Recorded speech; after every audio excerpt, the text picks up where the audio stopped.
ونصلي ونسلم على رسوله الكريم أما بعد فأعوذ بالله من الشيطان الرجيم بسم الله الرحمن الرحيم محمد رسول الله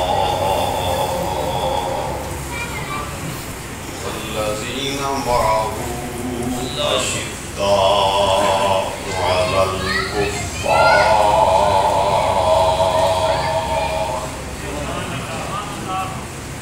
رحماء بينهم صدق الله مولانا العظيم إن الله وملائكته يصلون على النبي يا أيها الذين آمنوا صلوا عليه وسلموا تسليما اللهم صل على سيدنا ومولانا محمد وعلى آل سيدنا ومولانا محمد وبارك وسلم الصلاة والسلام عليك يا رسول الله وعلى آلك وأصحابك يا حبيب الله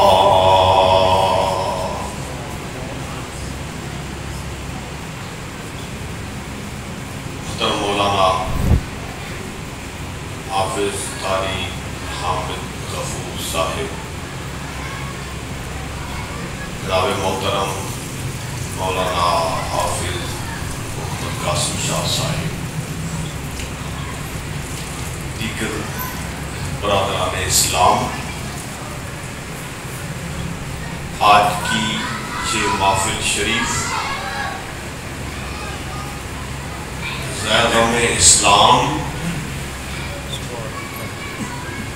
حضرت سیدنا فاروق اعظم رضی اللہ تعالی عنہ کے ذکر پاک کے لیے انعقاد پذیر ہے۔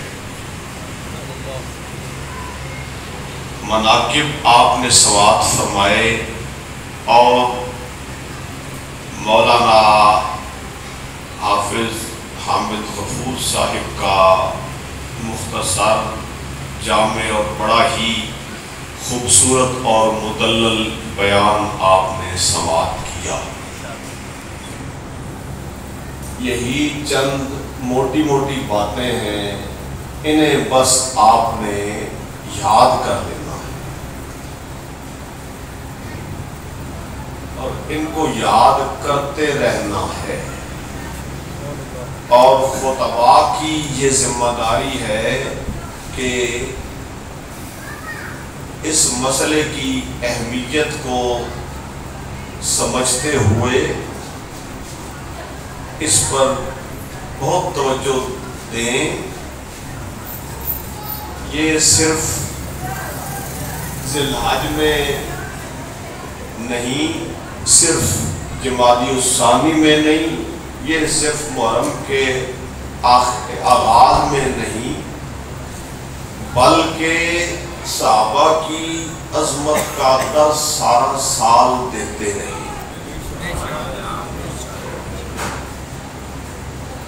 اس کی بڑی اہمیت ہے۔ دیکھیں، ہمیں قرآن مقدس کی نعمت عطا ہوئی، قرآن پاک نازل ہوا محمد رسول اللہ صلی اللہ علیہ وسلم پر، سرکار کے قلب اطہر پر۔ آپ پڑھ کے سناتے تھے، صحابہ منتخب شخصیات لکھ لیتے تھے اور کئی صحابہ یاد بھی کر لیتے تھے. یوں ان صحابہ نے قرآن مقدس کو محفوظ کیا اور امت تک پہنچایا. نبی پاک صلی اللہ علیہ وآلہ وسلم کی حیات طیبہ جو اعلان نبوت کے بعد 23 سال کا عرصہ ہے، اس 23 سال کے عرصے میں نبی پاک صلی اللہ علیہ وآلہ وسلم نے جو کیا، جو فرمایا، جو آپ کے سامنے ہوا اور آپ نے اس پر جو رائے دی یا خاموشی اختیار فرمائی، یہ ساری تفصیلات قرآن اور یہ ساری تفصیلات، اسی کا نام اسلام، اسی کا نام شریعت، اسی کا نام دین ہے. قرآن بھی حضور سے صحابہ نے سنا اور آگے پہنچایا، سنت مبارکہ بھی حضور سے لے کر صحابہ نے آگے پہنچائی. اب ایک مسلمان کی زندگی اسی شریعت کے دائرے کے اندر ہے. پیدائش سے لے کر موت تک جملہ امور، گھر سے لے کر بازار تک، گھر سے لے کر مسجد تک، مسجد سے لے کر ایوان بالادری تک، ایوان اقتدار تک، جتنے بھی مراحل، جتنے بھی مدارج، جتنے بھی امور ہیں، ان کا تعلق مذہبی زندگی کے ساتھ ہو کہ سیاسی زندگی کے ساتھ، ان کا تعلق آئلی زندگی کے ساتھ ہو کہ معاشرتی زندگی کے ساتھ، جتنے بھی امور ہیں مسلمانوں کے، جو بھی اللہ کا پیغام ہے، اللہ کا حکم ہے، اللہ کے نبی تک آیا ہے اور اللہ کے نبی سے امت تک صحابہ سے پہنچا ہے.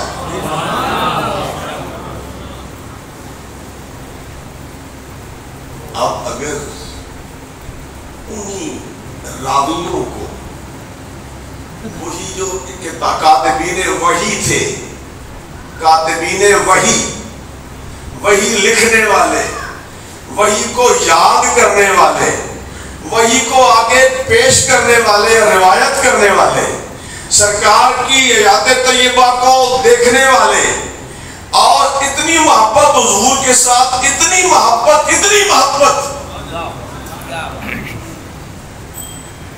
ذرا سی سرکار کی بات، ذرا سی بات جو حضور پیتے تھے تو کیسے، نالین پاک کیسے پہنتے تھے، نالین پاک تھے کیسے. اب یہ ایک دنیا کا عجوبہ ہے یہ معاملہ، بڑی بڑی شخصیات، اور یہ بات میں کہتے ہوئے یہ مثال دیا کرتا ہوں. خاص تعلیم یافتہ لوگ تشریف فرما ہے. میں اگر کہوں مجھے یہ بتاؤ قائد اعظم محمد علی کی جناح مرحوم مغفور کے دادا کا نام کیا تھا، قائد اعظم کی دادی کا نام کیا تھا، نانی کا نام کیا تھا، قائد اعظم کیسے رنگ کے جوتوں کو ترجیح دیتے تھے، کیا کیا کھانے زیادہ پسند تھے، یہ تو مجھے پکا یقین ہے کہ یہاں جو بیٹھے ہیں میرے سمیت کوئی بھی نہیں بتا سکتا، کوئی نہیں بتا سکتا. کیا وجہ ہے؟ ہمیں کسی اور کی زندگی سے اتنا پیار نہیں ہے، ایمان والوں کو کسی سے اتنی محبت نہیں ہے جتنی محبت رسول اللہ کے ساتھ ہے.